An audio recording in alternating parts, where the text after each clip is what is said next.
Cult Cinema Cast. I'm Kyle. I'm Cody. Today we're reviewing Big Daddy, the first in our mini-theme for the season of Razzie movies that aren't actually that bad. This one isn't all that great, but this one qualifies for the sub-theme because it won.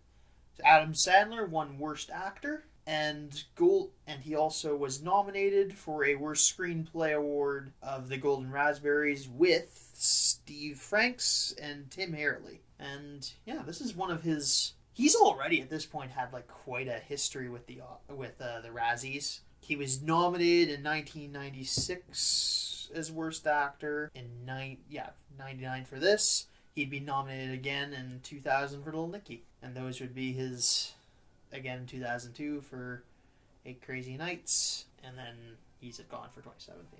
All right, yeah. So I think he's got some like 11 nominations and 3 wins. Justifiably. Oh yeah, no.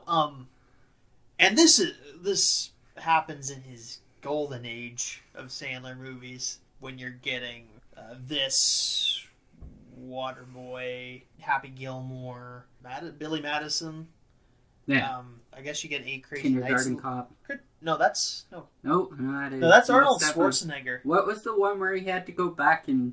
Billy Madison. Yeah, was it Billy Madison? Okay. Yeah. No, that's about him being in kindergarten.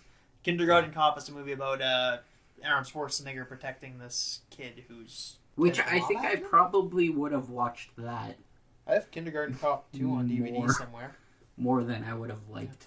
Yeah. There was that, and then there was a Dolph Lundgren sequel in like 2018. Oh, huh. Yeah, I bought the DVD for my sister. She never watched it. I don't blame her. Yeah. Film has an approval rating of 40% based on 93 reviews and an average of 5.10. Yeah. But yeah, I did read some negative reviews to get some context for the Razzie. A lot of it is like they're just not having any of Sandler's shit, which I can get. Mm-hmm. It's just, I mean, if you can't tolerate Adam Sandler, you can't tolerate Adam Sandler. I'm not going to begrudge anybody that. Justifiably so. But yeah, 91% of Google users like this, 6.4 out of 10 on IMDb, 40% Rotten Tomatoes. This is directed by Dennis Dugan, who directed one of his Adam Sandler's previous movies in Happy Gilmore. He also, for more modern audiences, he directed Grown Ups and Grown Ups 2. Also Jack and Jill. Mm-hmm. And Chuck and Larry. It seems Just like... go with it. Yeah. He's pretty good. Yeah, he's a frequent collaborator. It seems like Adam Sandler has this whole, almost not cult following within Hollywood, but that's pretty much how you best describe it. He's got friends. Kevin James and yeah, David he's got Spade. friends, and I can't blame him for that. He's actually pretty good to his friends. Like Grown Ups 2 is basically just them getting a vacation on investor dime, which I can't blame him. I'm not gonna like no one's here to say Adam Sandler's a bad guy. Yeah. At most, bad writer, maybe deplorable writer and actor, but he's not like a force of evil upon the world for the most part. And these are perfectly avoidable movies. They're comedies. They're not like It's not like you hate the MCU. You can avoid this perfectly easily, and it's not costing any other movies. Especially now that he's got his own production studio with. But with that being said, he's not winning any Oscars. He's not. He's branding himself to a very particular kind of stupid. And I'm not going to say that's probably hurt his career as an actor, because, I mean, he's more successful than I am, so. I don't know that he's... Yeah, I can't say that he's got the... There are some guys where they do bad movies, and it's like, okay, yeah, but deep down, they got the chops. There's like... It's not like Sylvester Stallone, where he's directed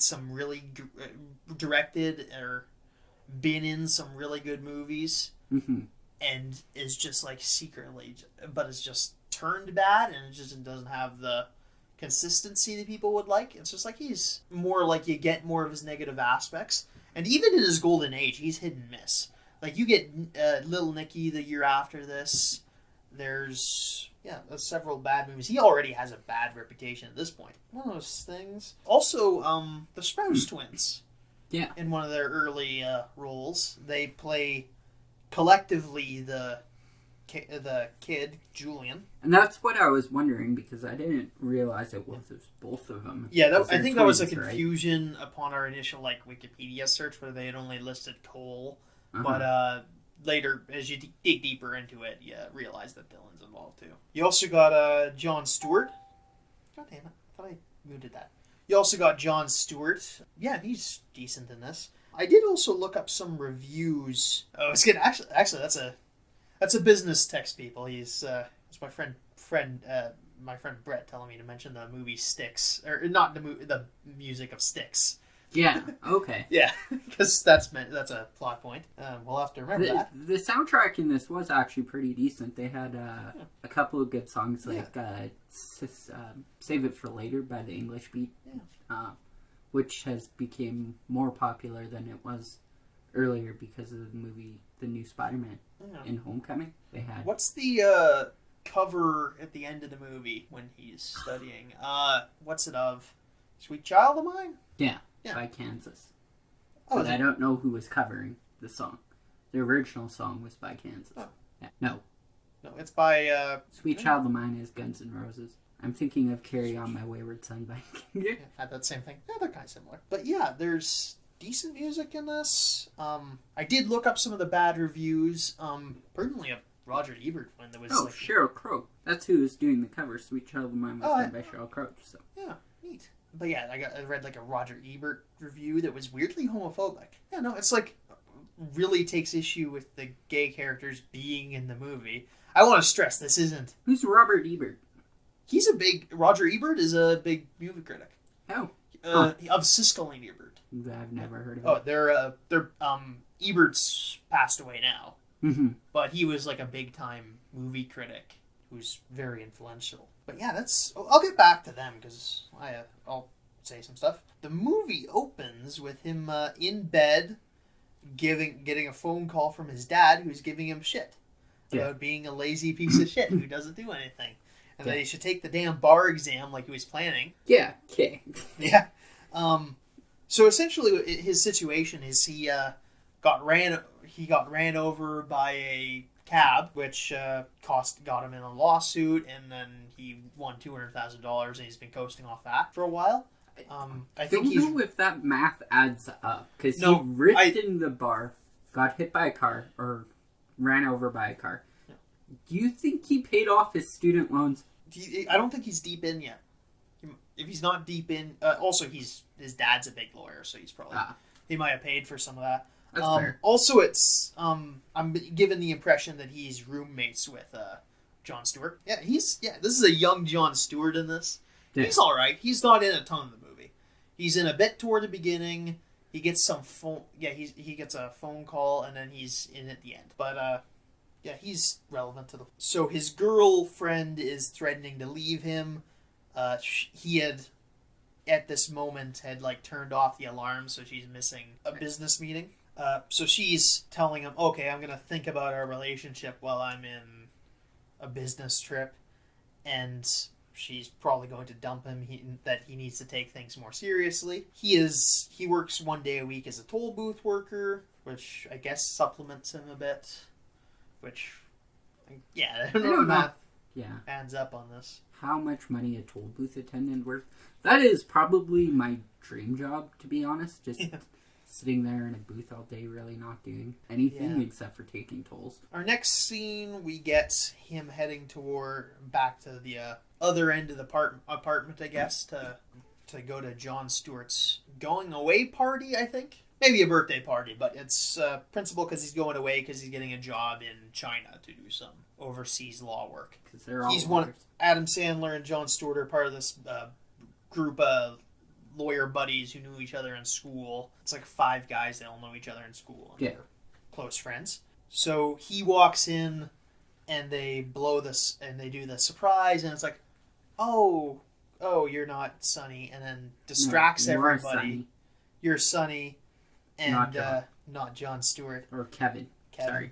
I like calling him Jon Stewart. Wow. I'm a big Green Lantern fan. Was he in Green Lantern? No, Jon Stewart is the Black Green Lantern. Yeah. Okay. Thanks for ruining the joke, Cody.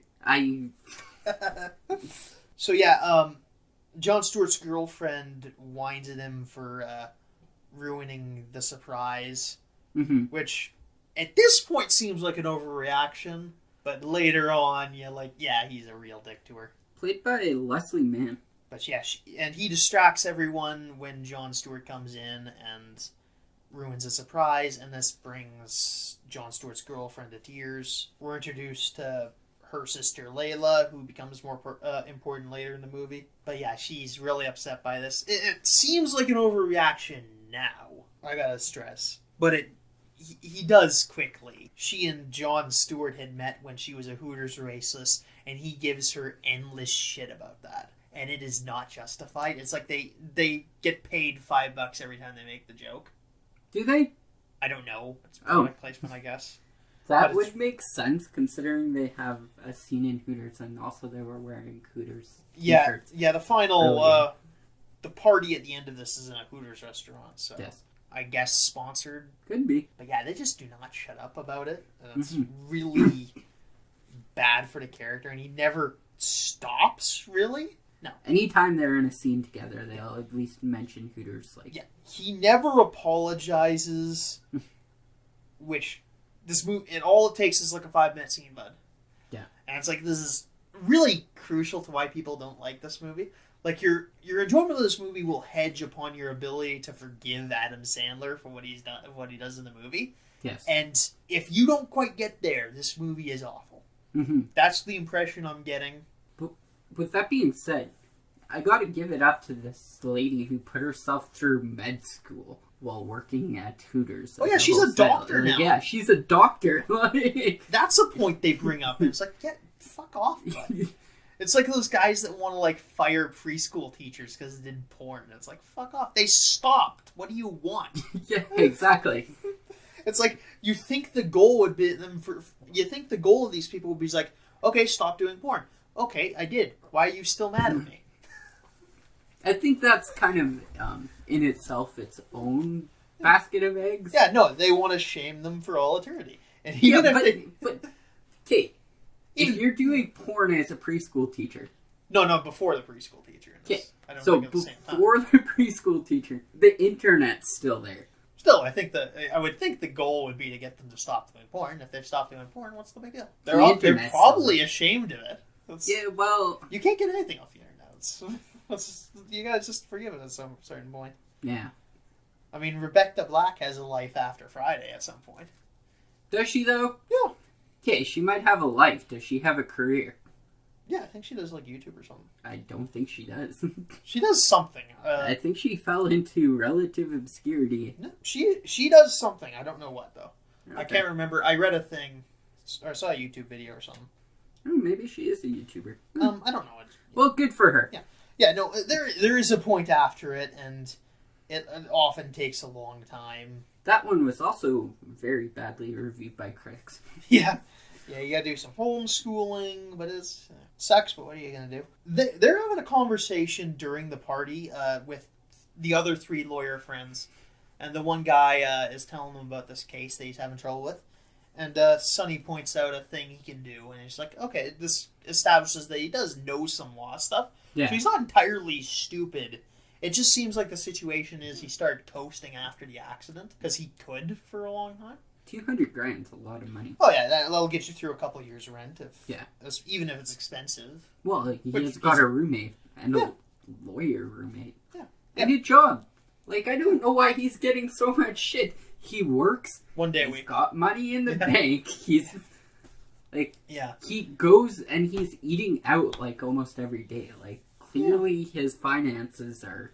He does eat out quite a bit. Yeah, I mean, there's other stuff that precludes him being an idiot, but yeah, well, I think like often these things are any one thing wouldn't be so bad, but all together. Yeah. And we're introduced to the 2 friends that are. The K characters, I think they're represented fairly well in this. Yeah, I didn't have a whole... They're not, like, flaming stereotypes or anything like that. No, they're just, like, a couple successful lawyers who met in law school when they came out. Mm-hmm. And it's honestly it'd probably be a decent story on its own for a certain audience. Yeah. And Adam Sandler's clearly accepting of it. He's not like, what you get when like a Seth MacFarlane joke makes a joke about a gay person. It's just like, oh no, oh hey, or I can't do a homophobic accent. But yeah, it's clear Adam Sandler is definitely, almost certainly not a homophobe. No. I'd be surprised if he did his Kramer rant about it. But, yeah, no, I think they're represented pretty well in theirs. There's maybe one joke that people would find offensible later on, but I think it's perfectly, especially in this context. And he does Chuck and Larry in 2007, which is a pro-gay movie, I guess. I haven't seen it, but it's, I don't know. Yeah. Maybe me not knowing what that movie is. But in this movie, at very least, and he does write the script for this. Yeah. So, or he's co-writer for the script of this, like I said. So I'm willing to give him that. So, Jon Stewart gets to the DS of the apartment and starts making an announcement, and Adam Sandler ruins the surprise. Adam Sandler's character Sonny ruins the surprise by just like, oh my god, you're not going to propose, are you? And he's like, yeah, I was. And right before that scene, they were actually talking about, like, the other two lawyers were talking with Adam Sandler, and they're like, oh, this relationship, or Adam Sandler's like, I give this relationship about another 2 weeks. Like, she's way overreacting over this and stuff like that. And then all of a sudden he comes out and he's about to propose to her, and everybody's like, oh, 2 weeks, huh? Like, very in your face about this the is fact. Really driving home the point that he's really an asshole to this poor girl. There's maybe like one line of dialogue that's like what they're going for, where like he's ribbing her and like it's not a big deal, but it's like, no, this is beyond what's funny. And I guess that means she kind of fires back at. She does, but I feel, you know, one scene she flips him off and stuff like that. Like it's clearly, but it's over obsessive. Yeah, you don't feel bad for Adam Sandler in this situation. He's clearly the asshole. And they should have put the crying scene after this, but I think this is maybe just like debatably one of the biggest failings of the script, where like she's not crying here. This I can see putting her into the bathroom crying for 10 minutes. Yes. I totally understand that. That'd be totally what you could expect. He's talking to Jon Stewart after this on the roof, and he's just like, Jude, I think my girlfriend's gonna dump me. And he's like, well, maybe you should make a change. I mean, you aren't living up to your full potential, man. Whatever. And Sonny does a thing where it's just like, okay, tell you what, if I don't sink this putt, I'll, because they're golfing on the roof. Yeah. And he's like, look, if I don't sink this putt, I have to make a change. So he does the thing, sinks the putt, and then a rat carries the ball out. No, what he said is, if I sink this putt, me and my girlfriend will be fine together. And then he misses, or he makes the putt, and the rat carries it out. Like, this guy has, from start to finish, I think, you see kind of the change he goes through, but in actuality, he's just like, yeah, I'm going to continue doing whatever I want for the rest of, my relationship. This is a hell of an omen. Like, for someone who, like, if you're one to believe in supernatural, like, fortune telling, this would freak you out in real life. Like, this is a wake-up call for the right kind of person. Too bad Adam Sandler's not one of those people, apparently. Yeah, that comes a bit later.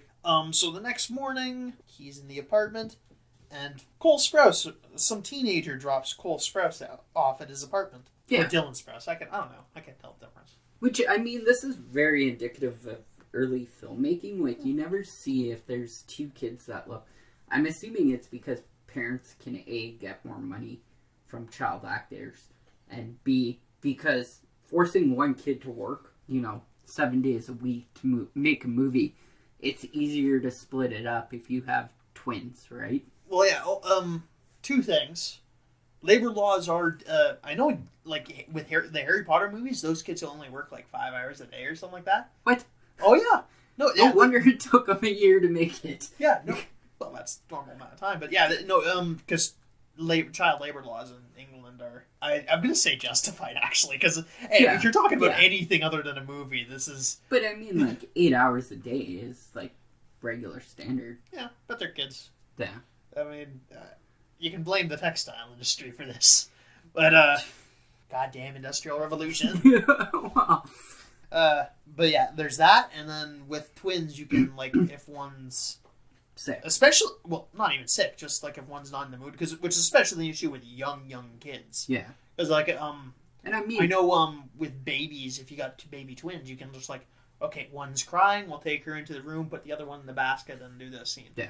Because there are a lot of handy opportunities you have here that there's a lot of advantages, which is why there's quite a few twins in filmmaking. Well, the Olsen twins. Yeah, Olsen these twins. guys. Yeah, these guys. The Weasley twins in Harry Potter. I guess. Do the actors have anything on it? No, are they?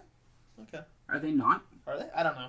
Oh. I'm not really a big Harry Potter fan. So, yeah, he arrives by courier, and essentially he gets the gist of it is that this is allegedly Jon Stewart's illegitimate child from some tryst with some woman from Buffalo. And Adam Sandler's there because he's left for China at this point, Jon Stewart. And he reads the letter and it's like, okay, the woman just tells him, oh yeah, the woman's saying, oh yeah, I can't do this anymore. I need you to take responsibility. And as he's hiding this from Jon Stewart's girlfriend as this happens. Yeah. Because sensitive situation. I don't know that it's not necessarily the right thing to do to say this at this particular time. No. Maybe. But I mean, this is a 5-year-old kid. It is stated clearly later in the movie that this was before they met. Him and the girlfriend met at a Hooters in Toronto. Yeah. Comes out. Oh, you spoiled it. But yeah, no, just apparently has a thing for picking up Hooters waitresses. Anyway, the letter says, oh yeah, I can't take care of him, but there's a foster family lined up if you aren't able to. Sandler agrees to take care of the kid for a little bit because what else do you do? Seems like the reasonable thing. You could maybe call the cops, but is that, I don't know. I think this is reasonable. Here's the thing. Yeah. If this situation was ever happening to me, I would call the cops immediately. Arguably. I'm not going to be like, I can use this as my own personal gain, like Adam Sandler did, to try and guilt trip a woman into falling back in love with me. But yeah, he decides to take care of the kid for the night. Though he does call social service first, but it's Columbus Day, so office is closed. I don't know when Columbus Day is. October 12th, something like that. Because, I mean, they did show Halloween. Early October. I did take a note of this, because I remembered they said it started at Columbus Day and October, and they show Halloween, and I wanted to calculate how long this takes place over. Mm-hmm. So it's, short version is about a month. 15 days. Nope, because they're together after Halloween. Okay. So, 20 days between this and Halloween, and then so like a month, maybe month and a half. But they're together for a good bit. So he's trying to cheer the kid up because his situation isn't great. I initially thought that maybe this was an abusive situation at first. Yeah. Doesn't necessarily turn out to be the case. No. But I mean, certainly this is a traumatic event, so the kid needs to be cheered up. Yeah. But I don't know, but we can't say for certain that the mother was abusive. That's an implication you get given the situation, but you learn some things later on that we'll get into. So Sandler apparently has a habit of watching the rollerbladers fall as they're going down this steep hill in Central Park, which is a thing he enjoys, I guess. And after a while of them not falling, he throws a branch on the wall, on the thing to trip them, and one of them falls into the lake. So, yeah, he's clearly given this kid's a bad thing. Fun way to blow away a Saturday afternoon, I guess. Monday afternoon. Columbus Day's a Monday. Okay.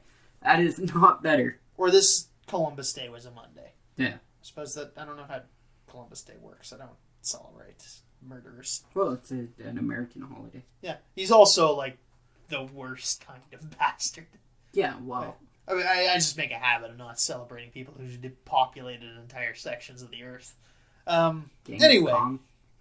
Yeah. No, I don't celebrate Genghis Khan. When did I say I celebrated Genghis Khan? No, but you said people who have populated majority of the earth, and Genghis Khan is Depopulated. Oh, okay. Depopulated. Well, I mean, it's also, yes. generally on the same scale. Also, yes. Yeah. Genghis Khan also did that. But we should move on. Later in the night, he takes the kid to a bar to watch a game. Which, I mean, I guess it's still the 90s. Yeah. And he's supervised. So I guess it's... I mean, I don't get why he's not watching the game at home. Yeah. But it's not nearly the most irresponsible thing he does in the thing. No. No. And you're getting a idea that this is the first glimpse of this, that he might be able to do some of this father stuff. Yeah. Because he is nice to the kid. He orders the kid a pop, a root beer, and he drinks a root beer with him. Yeah. So he's not drinking in front of the child, which is a decent thing. We don't get the impression that he's drinking a lot during the time the kid's here, which is a good sign. So he's putting the kid to bed. He's ranting to the kid about his relationship problems, which is dumb. The Sprouse twin wants a nightlight, so he brings out a live nudes neon sign. Which is a good thing, because the kid can't read. He's 5, he can read. He might not know what nudes means. No. Okay, yeah, I guess. He might not know what nudes means. Yes. Or what the context of that is. Yeah. God knows I made mistakes like that, not knowing what to think. It's fair. Yeah. He's talking to his gay friends the next day, and he's talking about maybe keeping the kid, because this is going to be a way to show that he can have that he can show responsibility to his girlfriend. And they make a weird little comparison. There, he's one of the couple says that, wait, so you're just bringing a baby into this relationship to try to save it, like some pregnant mother? And he's like, okay, this is kind of exactly what he's doing. He's trying to he's having a baby to try to fix the relationship. There might be some weird implication, that's a weird statement, but it does fit what he's doing at this point in the movie. It's very accurate. So he decides to get him. He gets a phone call from social services finally. He says, "You know what? I'll take care of the kid," because he's on this insane plan at this point. But he has actual parent issues. The kid wets the bed and he throws newspaper over it. He's a fucking idiot. Yeah, That's his solution for everything. He throws newspaper over every spill. And this is behavior the kid eventually learns. Yes. As we learn later. No, he's a fucking idiot. Just wash the sheets, you idiot. I think what he's trying to do is at least like soak up the vast majority of it and then washing the sheets. But like, that's not how it works. No, he probably stained the bed at that point. Yeah. It's probably soaked through. Yes. And you'd have to shampoo the bed. Which, he might have. I doubt it. I doubt he knows how to use it. But so in the morning they're trying to fill things. The kid spills the milk. Yeah. And he cries a little bit, and Sandler's like, "Hey, it's not a big deal." He throws the newspaper over. He's like, "Look, it's not a big deal. You're fine." This is another implication that this kid came from an abusive relationship, which it's unclear whether he does. It's never stated. No. We never do meet the mother for reasons we'll get into. But the kid gets upset about the things, and he's like, "Look, we don't even need to have cereal. I'll take you to McDonald's breakfast." Mm-hmm. Which is a weird scene in 2020 when they're doing breakfast all day or whatever. Yeah.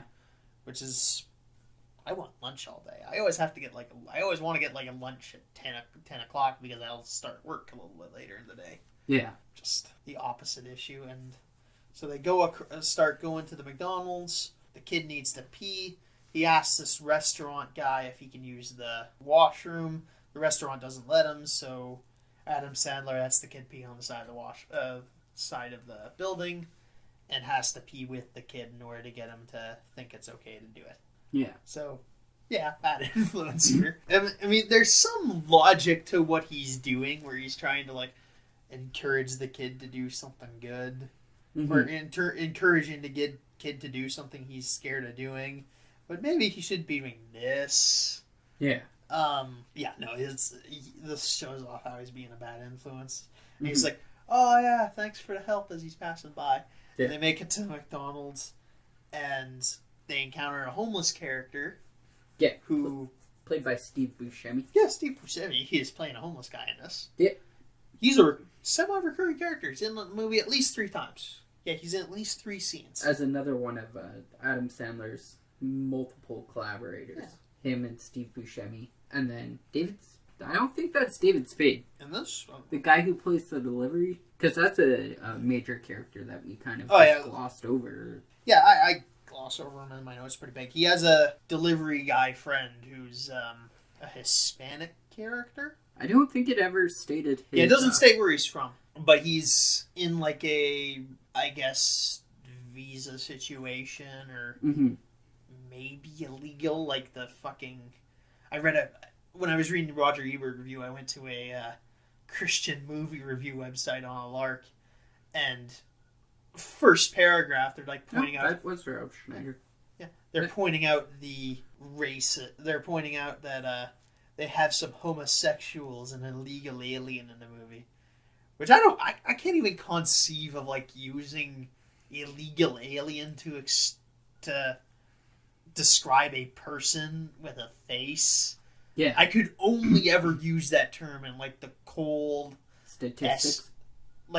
Cold intellectual context. And never, like, even then, I wouldn't necessarily feel comfortable. I feel like I'd have a better word for it. Yeah. But yeah, it's just weird. It was weird seeing that.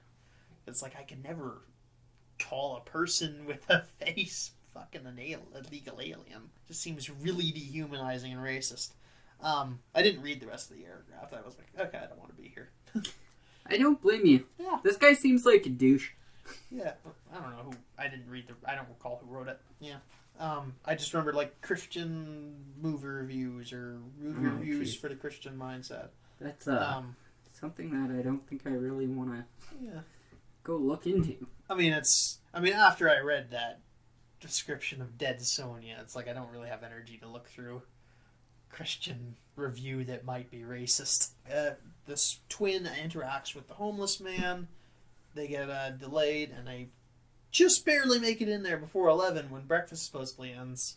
And breakfast actually ends at 10:30 now, which they reverse this completely now, where you can get breakfast all day. Breakfast. Yeah, everyone does all day breakfast now, which, whatever, it's not great for me because I don't eat breakfast sandwiches unless I make them myself. I don't mind breakfast sandwiches. I like them when every once in a while. I like them when I make them myself. Yes. Because I know I'm getting a real egg. Yes. Because I've physically cracked the thing myself. And also I can put whatever I want on it. Yeah. Yeah, because I don't really like those sausage hamburgers. I do. Yeah, I mean, this is a difference of opinion, obviously, but yeah. No, but yeah, they don't let him get the thing, so the kid cries because they missed it, which, okay, this is a realistic scenario. Like, he's like really, he yells about it a little bit, but it's like, it's his first week of parenting. Yeah.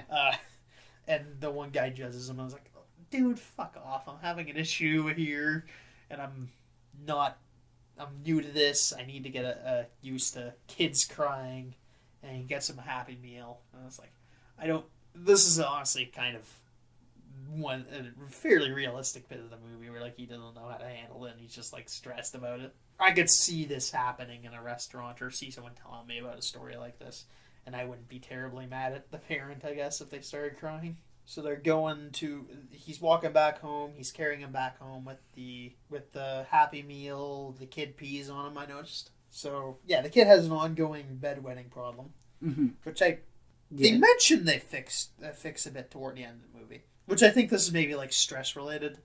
Yeah. I think that's a thing. I mean, if I was a 5-year-old being dropped off at some random stranger's house and told them, hey, there's your dad, I'd be pretty uppity. He does mention that Adam Sandler doesn't pretend to be the kid's...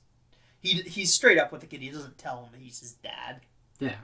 Like, the kid does ask him at one point in the movie, I forget when, that if he's his dad. And he's like, no, and I don't know if you'll meet him. And honestly, you don't know if you'll meet your dad. It's not always the worst thing, honestly. Because dads aren't always great. And it's really about finding people who care for you. Or it's like about having a good friend. And it's like, it's maybe not the best speech that you could be giving, but there's something to be said, especially like, I'm not a psychologist, so we need Victoria on this week. She knows child psychology. She's probably qualified here. Yeah. Yeah. And he gives him some food toward the end. The kid falls asleep on the tail. He's trying to be quiet. The kid wanders away and wants to watch a kangaroo show in the middle of Sandler's hockey game, which he is mad about, but he ends up conceding to it. Because, I mean, first, he's not used to being a parent at this point, so I'm willing to kind of forgive this. I think in the good version, like a really good version of this movie, this scene is still probably acceptable. Yeah. Yeah. You were saying?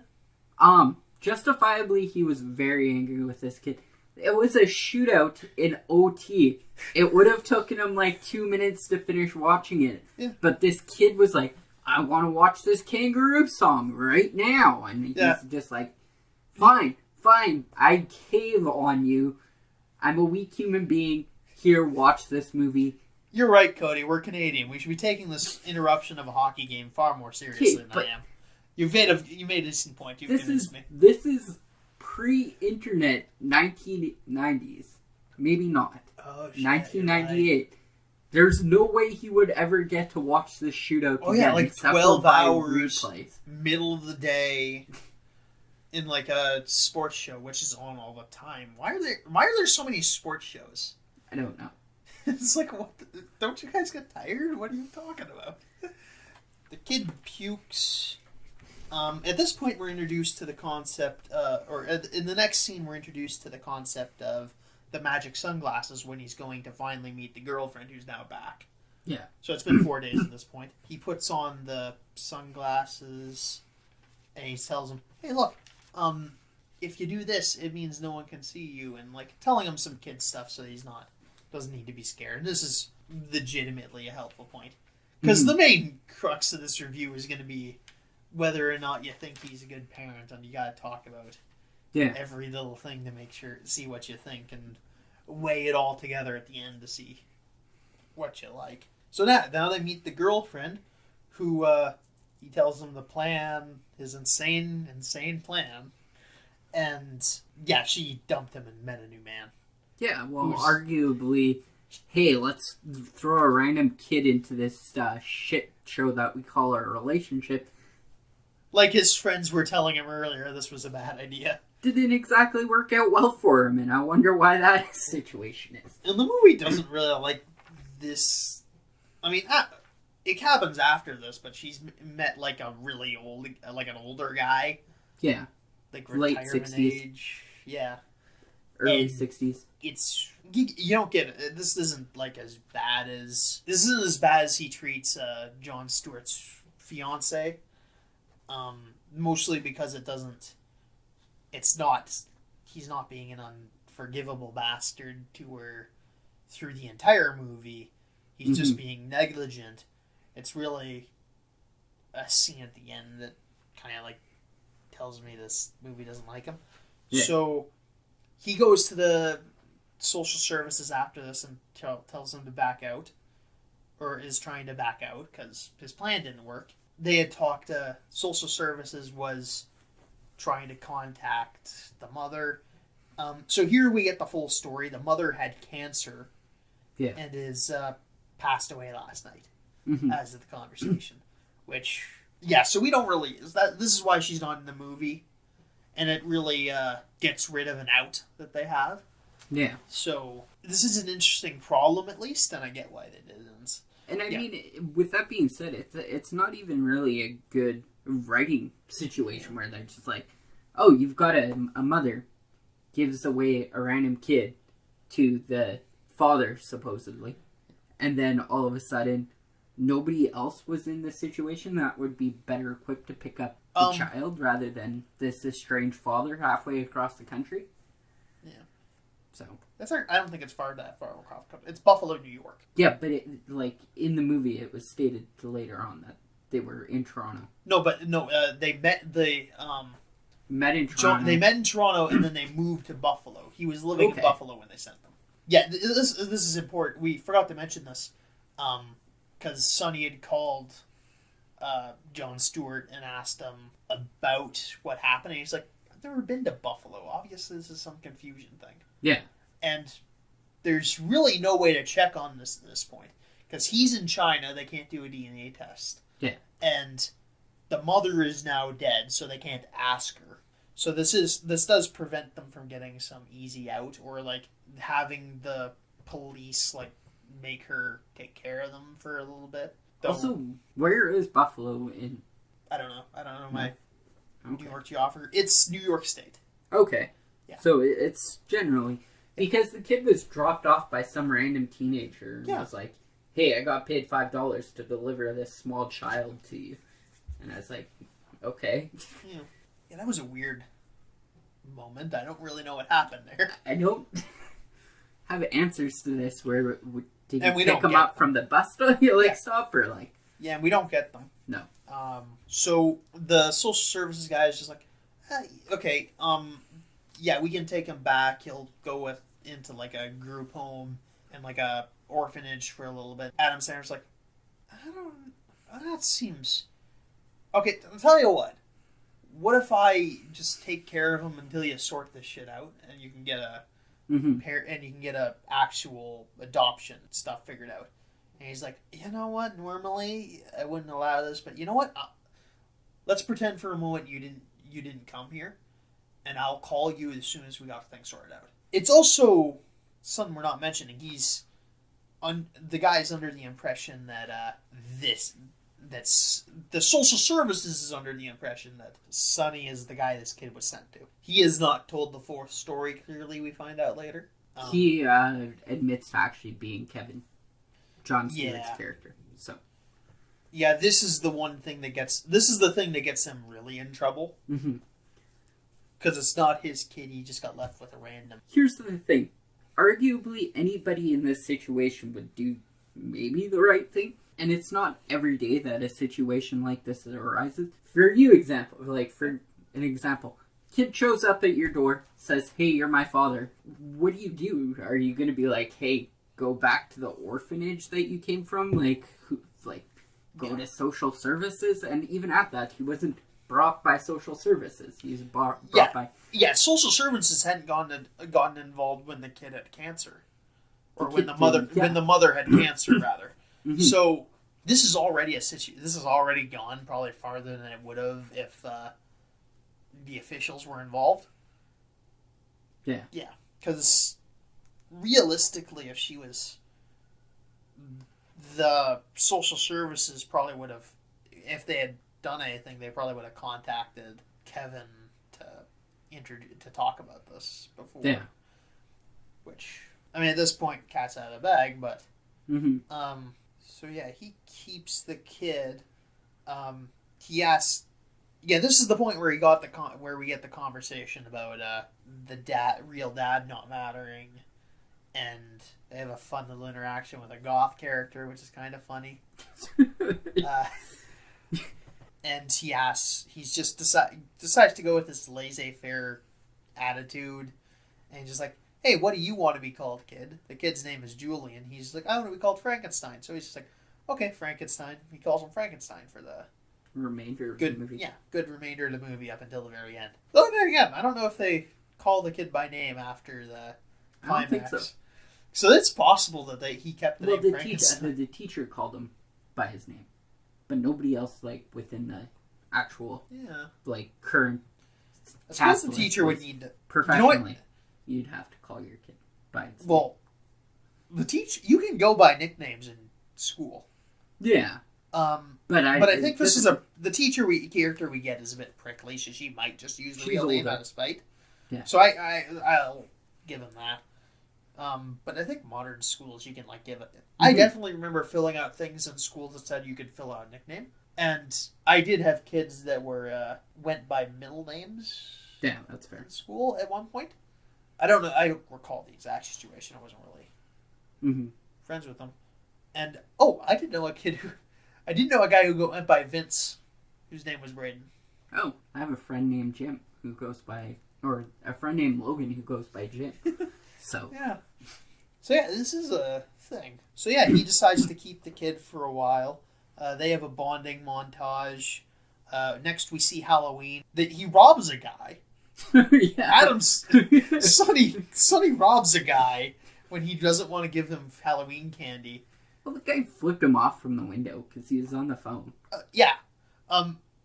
Debatably, justifiably so, but especially after the robbery happens. I mean, I'm surprised this wasn't an issue later in the movie. No. Like, I thought, is this going to be why he doesn't get to keep the kid? Well, it should be. Yeah, it should be. But it's not mentioned. The kid's reading raw ketchup. He's dressed really silly at this point.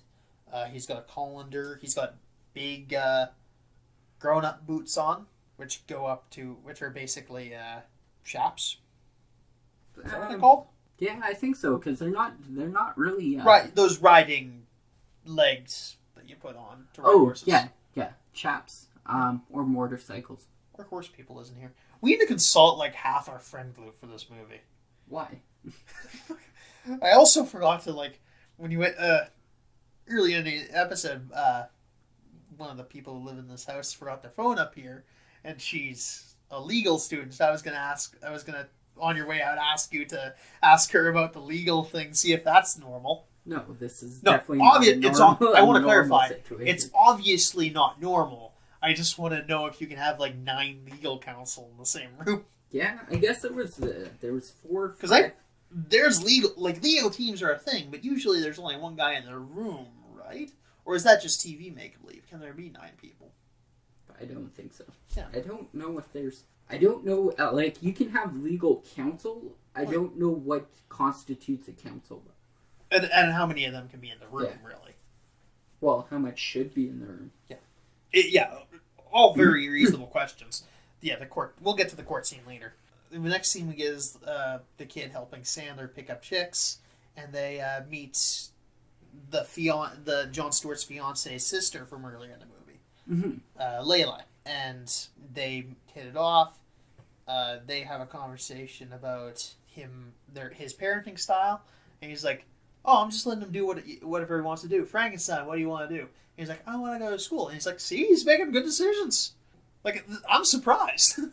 I am me, Kyle. I'm surprised because it's like, really, this kid wants to go to school. That's like, maybe some normalcy is probably good for this kid.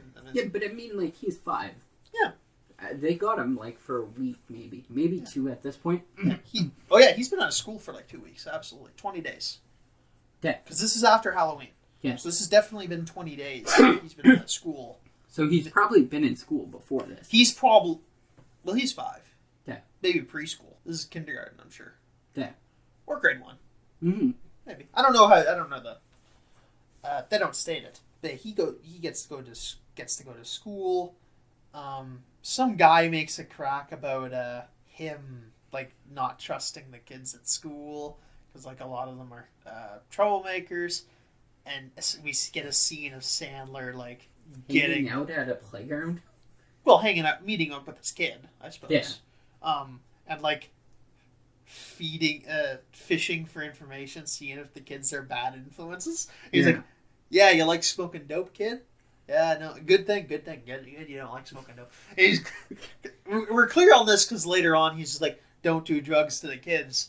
But he's like trying to see if any of them's like, "Oh, dude, I could use some dope." And he's hoping one of these 5-year-olds will say, like, this is kind of a dumb scene. Yeah. This is the point where you gotta understand where no 5-year-olds out there smoking dope. Yeah. Maybe.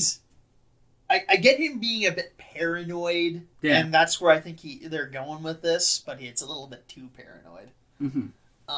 Over the top, too. Yeah. So, the next scene, they're denting cans at a supermarket so they can get a discount.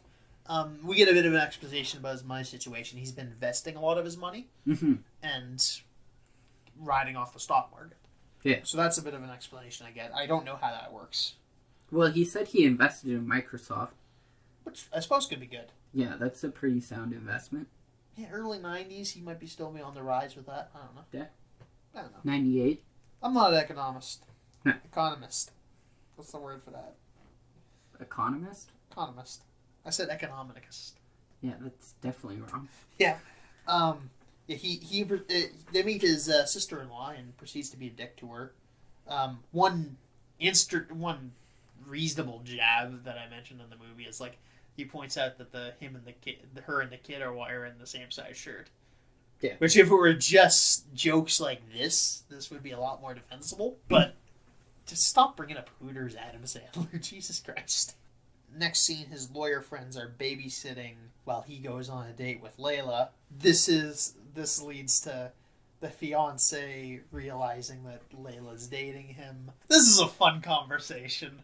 Yeah. Exactly what you expect when your sister's dating some gross kid from school that you don't like. Yeah. I totally get this. This is fun. And he's like, they kiss, and she's just like, ugh, gross. Yeah. I like this. This is funny. It's kind of like a reverting to that schoolyard pettiness for a little bit. Well, they're very petty characters. He is. I don't know. She's pretty reasonable, honestly. So, social services. He started disregarding social services phone calls, which is where this really starts getting bad. Like, up until this point, well, he lied to him at this point, so it's not really defensible. But up until this point, you could at least say, hey, I'm just taking the kid. I'm just trying to keep him out of social, the rougher part of social services. Yeah. That's all I'm trying to do. And frankly, we're starting to get into a groove, and especially after this. When he has a conversation with the kindergarten teacher or the first grade teacher, whatever it is, and the teacher's just like, okay, the kid stinks all the time, and he needs to start doing his homework so that he learns some history stuff and learning about George Washington. Which I guess is a thing in the States. I don't know if this is bullshit or not. Because, I mean, we were learning about John A. in first grade. I know that much. No.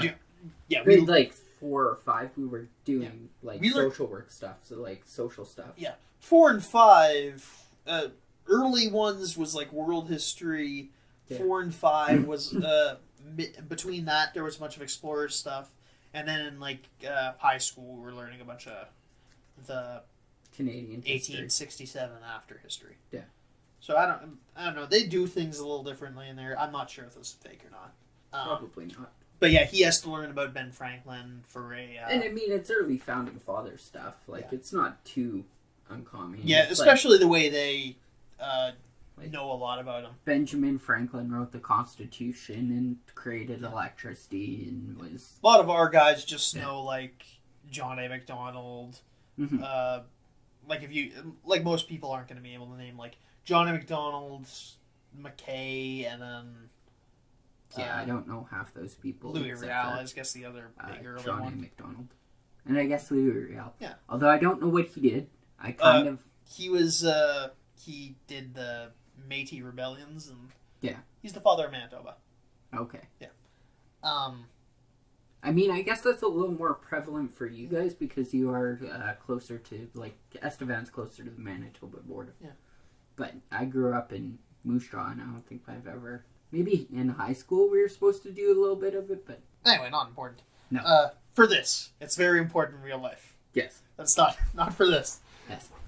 So he needs to get the kid dressing normal. And he's like, hey, we're going to go visit Barney. And he's just like, wait, really? Yeah, not that Barney.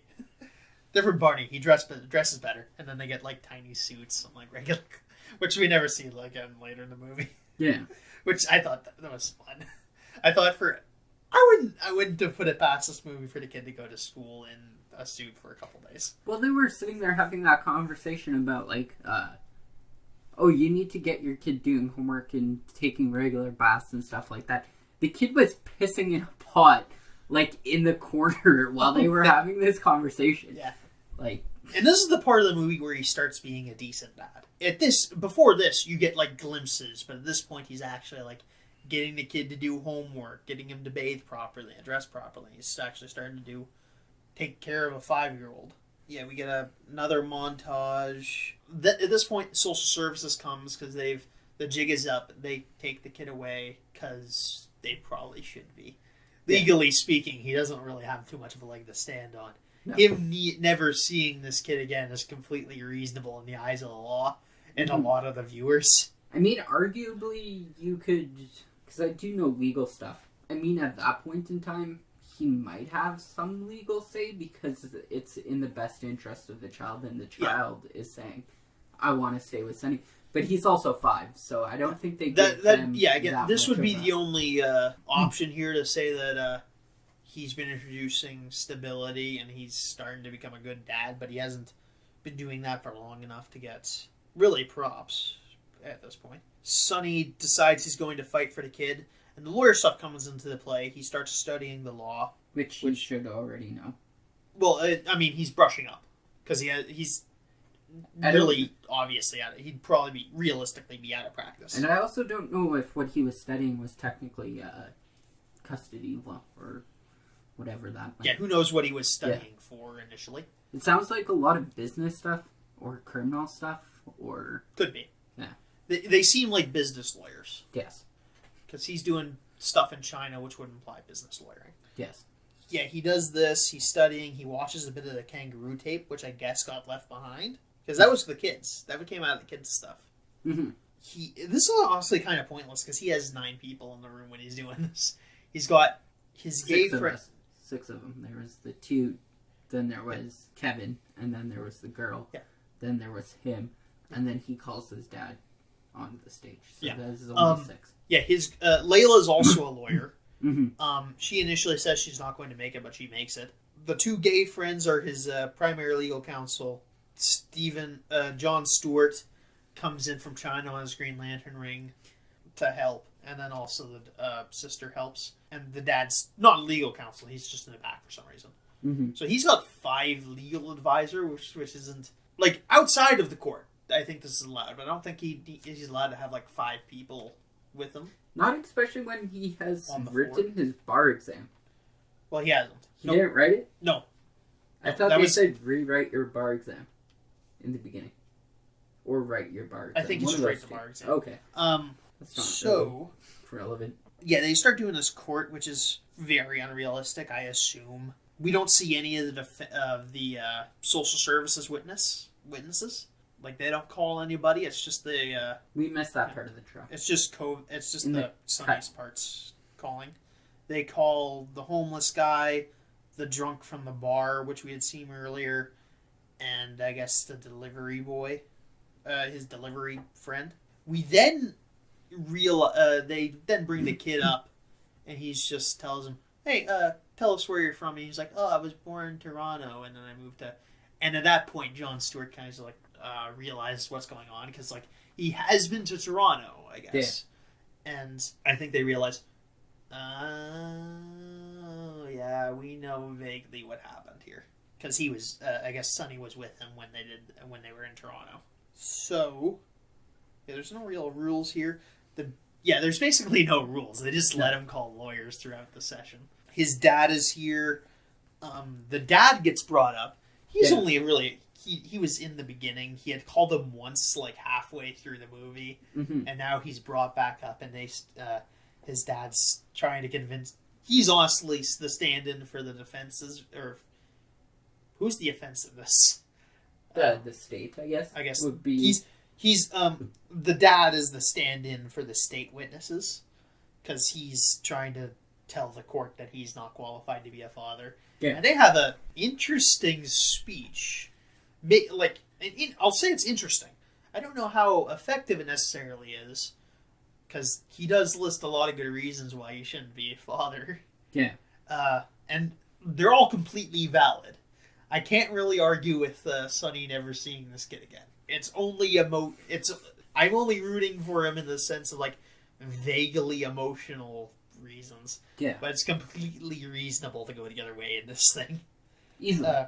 And yeah, Sonny does convince his dad that he can do this. And he's like, okay, you're scared I'll screw this up. And it's like, but I can do this. I won't fail. I love this kid too much. There was a point earlier on when they were sitting there talking, and they were talking about why the dad should be qualified to come up and cross-examine, I guess is the technical term, Sonny. And he's like, the defense was like, yeah, we object to this, considering, like, that's your dad. And his dad was like, yeah, my son's a moron, and basically he should have zero legal access to his children. And then the other lawyer's like, oh, okay, yeah, proceed. Like, after Adam Sandler's speech to his dad, everyone calls their dad, which is a really cheesy scene, which doesn't... It didn't... The speech isn't that good, Adam Sandler. But regardless of, like we mentioned earlier, he did commit some very real crimes. So they're going to haul him around. A child. Yeah, he gets hauled away, and then the Jon Stewart steps up like a good Green Lantern and says, "Look, as this boy's father, I'm dropping the charges." And they explain what happened.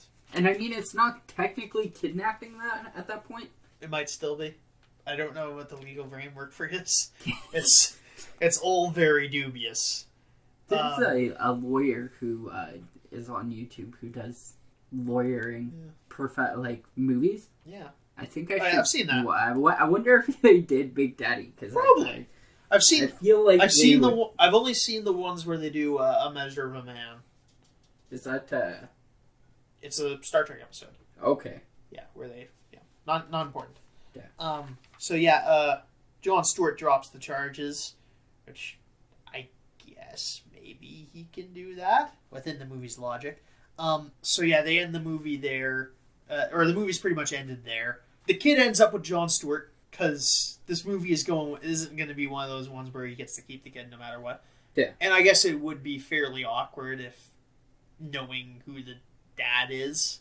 I don't think it would. It maybe be a little bit. I think this is more reasonable. Yeah, the kid. He hands the kid over to Jon Stewart. Yeah, it's. I'll give it this. I think it's. They do go with the. I'm gonna say more realistic ending. It's not some ludicrous thing where Adam Sandler's character can just commit infinite crime and still get the children. It's not a little piece of heaven. I don't get that reference. Oh. That is a treat. That is, and I'm going to describe a little piece of heaven. Kirk Cameron drugs some kids, kidnaps them, and then gets to keep them at the end. Why? Indeed. Why? This is going on my watch list. Yeah. Along with Kirk Cameron at this point. Yeah, we can do that season 2. I don't see why not. It's a TV movie. But, TV movies. We can do TV movies. Yeah, but at that point in time, it's harder to find, are they not? Sometimes. Depending on how old they are. Yeah, sometimes. Yeah. I'm sure it's on YouTube or something. Like, I don't feel ashamed of watching that on YouTube. I don't feel like giving Kirk Cameron money. That's fair. I don't feel like sending money to some anti-gay charity, I assume. Or whatever nightmares my head can concoct in that situation. I only give money to people I find deplorable after they're dead. We'll continue here. Sandler gets his law degree because he has learned responsibility from this. Yeah. So we have gotten some positive character growth. And I'm going to do a little thing about Adam Sandler movies. A lot of the mileage you get from them is based on how convincing he can pull off and how convincing you believe his character development to be.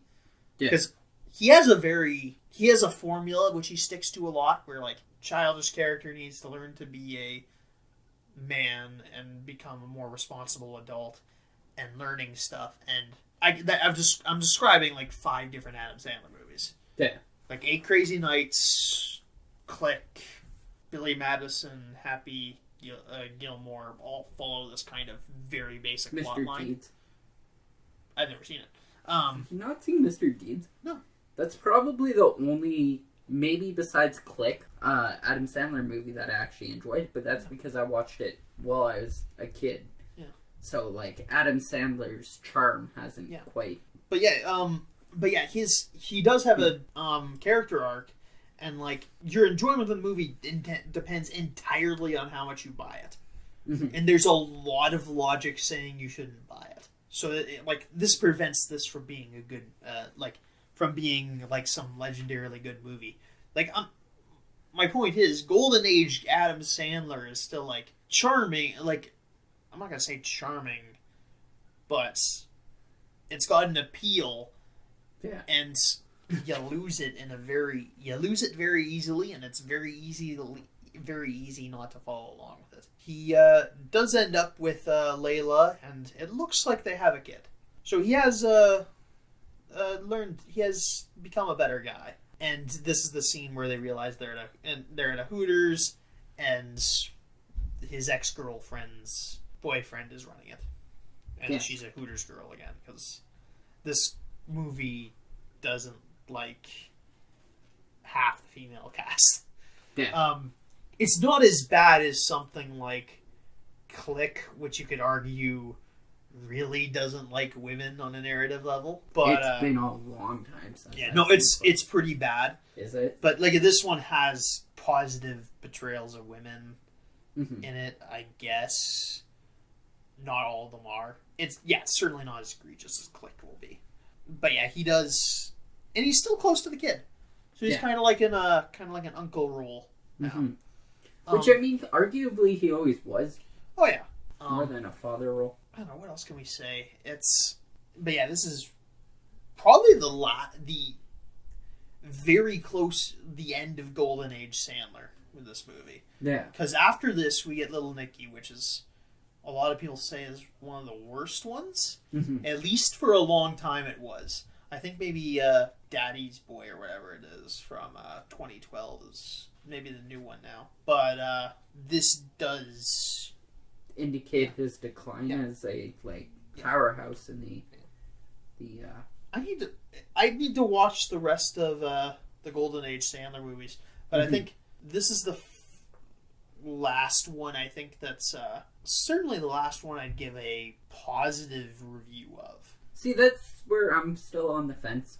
I didn't. I get it. I didn't enjoy it as much as. I'll give it my score first, just so we get this out of the way. I'm giving it 6 out of 10. 6 out of 10? Yeah, just squeaking in.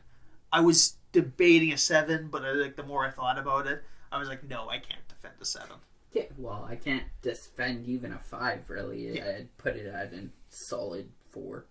There really is no... once again, as I said earlier, there was no real ground to stand on it legally, even where Adam Sandler did not just kidnap a child and keep him, not necessarily hostage, but, kept him. Yeah, this is why the movie...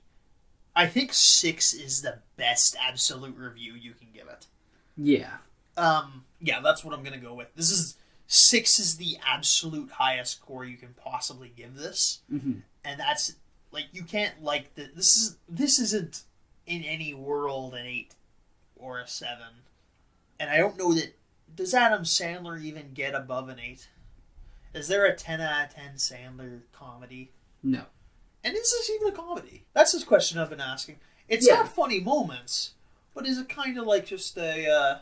And I think that's also very indicative in my score, is because I think I laughed at this movie twice. Besides me laughing at the premise, there wasn't a whole lot of really funny bits. Yeah, I don't know if I'd call it a comedy. I wouldn't call it a drama. No.